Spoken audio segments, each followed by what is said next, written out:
Good morning. I guess I'm next. My name's Robert van Barneveld. I can also start on a happy note, Suzanne. It appears you talk the truth, the whole truth, and nothing but the truth. I didn't find anything to disagree with in your presentation in terms of our learnings through our Autism and Agriculture program. I have the pleasure of being the Group CEO of a company called SunPork, and we commenced our Autism and Agriculture program about 2 years ago and actively started employing about 12 months ago. We are employing autistic adults in animal care roles. We initially set out to employ 8 individuals and ended up with 16.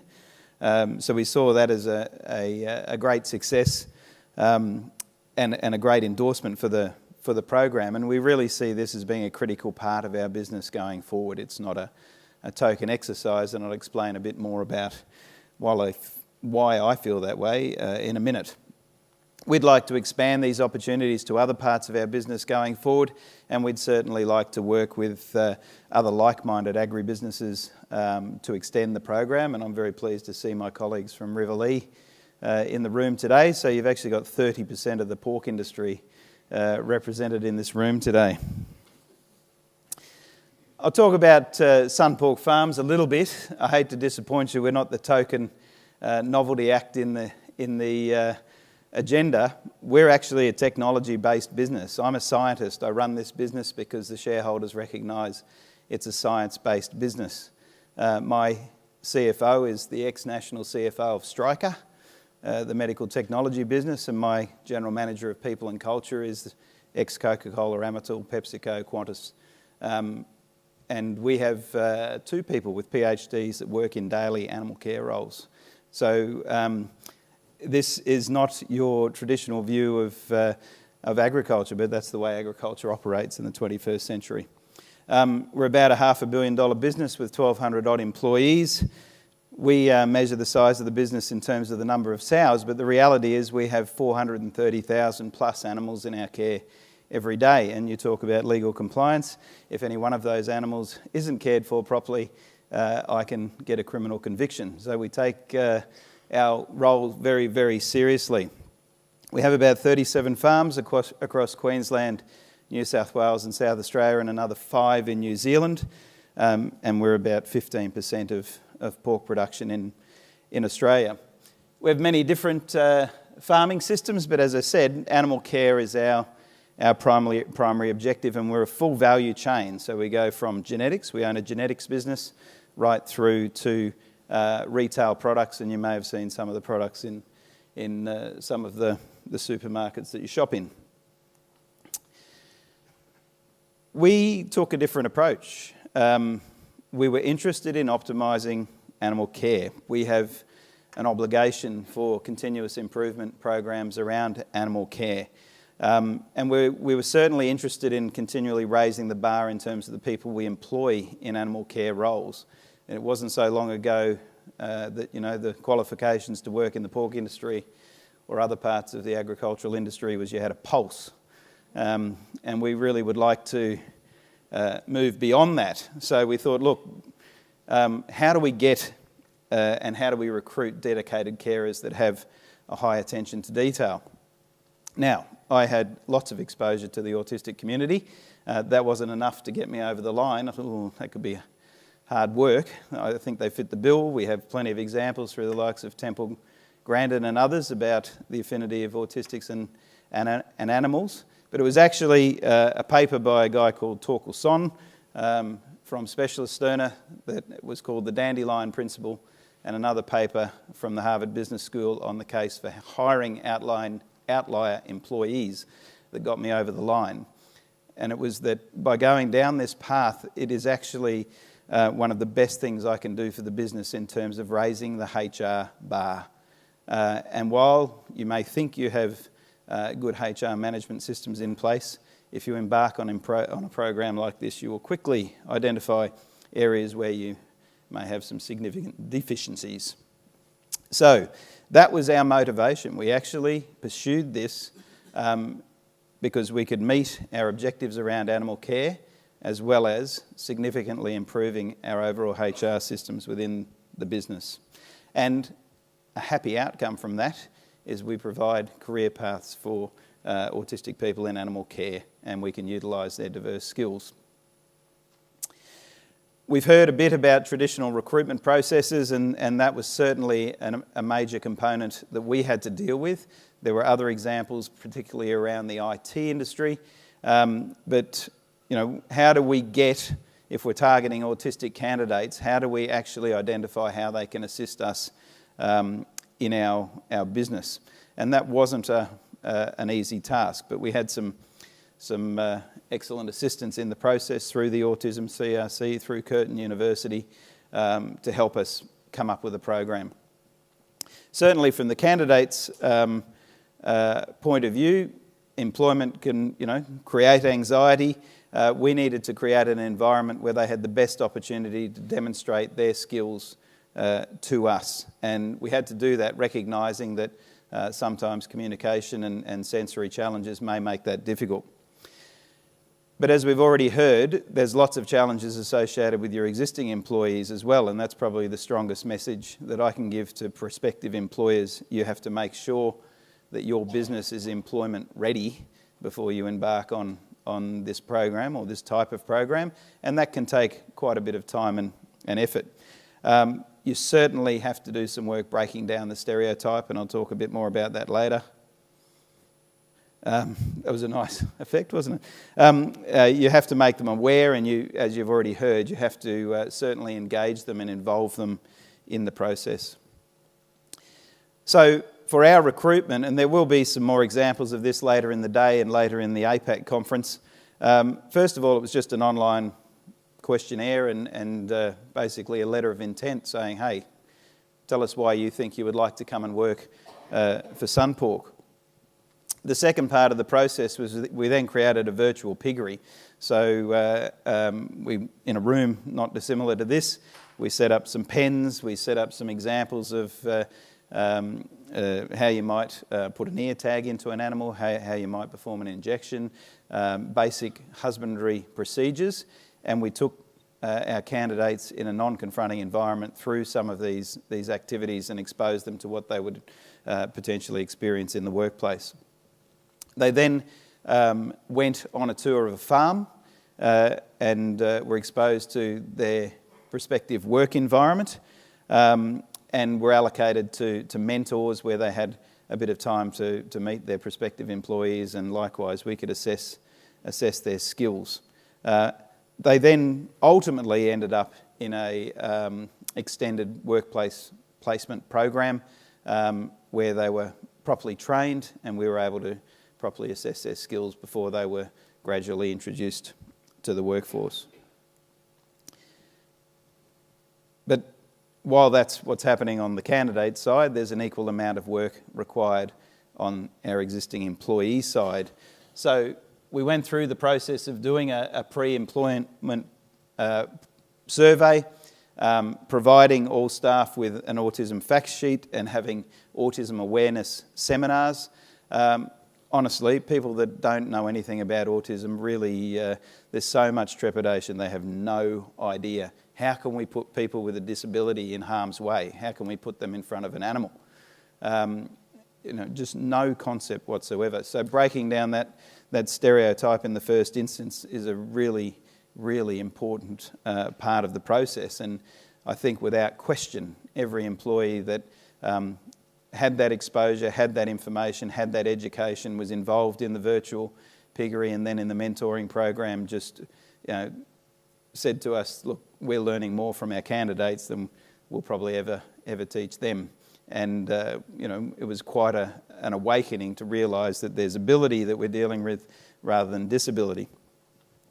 So through this process, of course, we get to an area where we have our buddy management and feedback and decision systems in place. There's an ongoing system of communication required. The staff aren't... there's just lots of hurdles you come up against.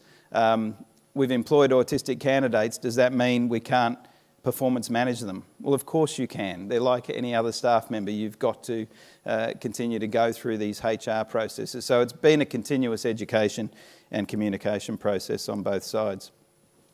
This is just an example of the virtual piggery that was set up, where you have things like little cardboard cutouts, and you put an ear tag in there and showing people how to move an animal or get into a pen, learning about our biosecurity and health and safety procedures, etc. Another example of their first day on a farm, just meeting some of the animals and becoming familiar with where they might be working. Certainly our candidates were very happy with their interaction and their new workplace. Some of our candidates up in Queensland, you can see all young adults with a diverse range of skills and thinking. We have candidates that have their own radio show. Daniel last week had his own art show in Dalby. One of our candidates didn't really find the farm part suitable, so he's now actively engaged in our maintenance department. In South Australia, some of our candidates, again, a diverse range of individuals that had a passion for recording data and getting involved in our research program. Centane here has a Master's in Reproductive Physiology of the Pig, and on completion of that Master's couldn't get a job for 2 years, which just astounded me. She was the first applicant and is enjoying her time within the business. So, just some of the challenges. Getting buy-in engagement from staff, fear of the unknown, concerns about how these candidates would fit into our workplace. We actually had some challenges getting grassroots access to the autism community, and in this education process, self-advocacy and access to the community, more access to the autism community would be useful. Just issues around privacy and collection of personal information and how that's used within the business. Clarity and understanding. One of the benefits of this program has been the fact that we've changed our onboarding resources, we've changed our training programs, we've changed the way we communicate things to our staff. The whole idea is all for one for all. If it works well for our autistic candidates, it works well for our other employees. Dealing with some sensory sensitivities, just things like smell, light, tactile sensitivities. This is all good information for us across the business and providing a better workplace. Dealing with anxiety. Unfortunately, it's not limited to our autistic candidates, but now that it's something that we focus on, of course, we're focused on it across the business. And we have some candidates that have lived away from home for the first time, and so helping them with independent living and providing them with appropriate a place to live has been something else that's been a bit challenging. You heard about the benefits from culture. This has been our culture catalyst. And as I said before, we have a lot of animals in our care. We don't want to be caring for them just because we're legally obliged to do it. We want a culture of caring in the business. We want to improve our HR standards, and this program has certainly assisted us in doing that. We've become more engaged with our communities, and we really have had buy-in from the entire staff. I won't lie, there are challenges, there have been some hurdles, but I don't think there's any staff member in SunPork Farms that's not very proud to be associated with this program. Quickly, in terms of learnings, rethink recruitment. There are lots of candidates out there, not just autistic ones, that probably have some challenges demonstrating to you what they can bring to your business. Rethink employee preparation. What information do new employees need? And while, here's your book, read that. Let us know how you go. That's not good enough. Think carefully about how you're training your staff. Just providing written protocols isn't enough. Make sure that there is active learning. Be very flexible in how you structure work for new employees. It shouldn't have to be that you turn up at 7 o'clock and go home at 5 o'clock every day. Embrace diversity. One of the big things that I enjoyed with this program is it takes the diversity debate beyond just gender balance. We really are talking about neurodiversity and the benefits it brings to the workplace. Pay a lot of attention to workplace preparation and readiness. So you need to make sure your entire workforce is behind it. Yes, you need a corporate champion, there's no doubt about that, but the corporate champion can't just decree. If you don't have your workforce behind the program, it won't be successful. One-on-one mentoring is something that you will need to invest in to make sure that your new employees adequately integrate into the business, and we are fully integrated. And you certainly can't forget the importance of ongoing support. For me, there is a time imperative associated with this type of program. You can't wait to see how things work out. You need to be actively engaged. You need to have a lot of communication occurring within the business.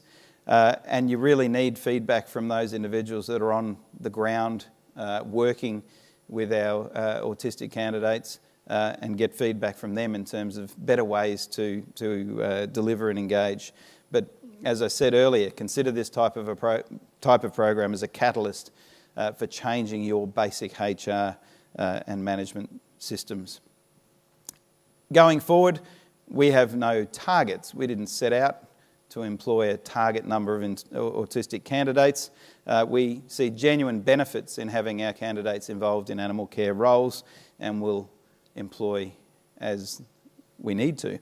At the moment, 3 to 4% of our workforce will be autistic within, say, the next 18 months. We're about 2% at present. We do fully integrate our employees with our autistic candidates in with our workforce. They are a fully integrated part of the business and receive full pay. We're at the point where we're taking a breather. We're watching our space for the next 12 months. We want to make sure that all the follow-up activities are occurring as they should, and we fully understand what we've got ourselves into. And hopefully we will move forward with a new recruitment in the next 12 months or so. I'd like to thank all the people that have assisted us, Specialist Sterner, the Autism CRC, the Pork CRC, Curtin University, in terms of getting this off the ground, and there's been good corporate support as well through companies like Boehringer. And I think it's appropriate that the final word comes from some of our candidates. It's very important for me to go through a practical process rather than an interview, because I can show my employers and supervisors what I can do in the workplace. What are my weaknesses, what are my strengths, and what specialties that I can provide. Being around the animals just makes me feel a lot more comfortable, just like with being the animals, because I normally just like doing things on my own. Previous jobs, not so good, you know, but this has been pretty great. I mean, I'm working with animals. Animals are great. Who doesn't love animals? I mean, even though they're pigs and they stink, but yeah. Would love to see more of these for people like my friends, as well as other people with autism in big cities, as well as regional towns and all over the world. Thank you.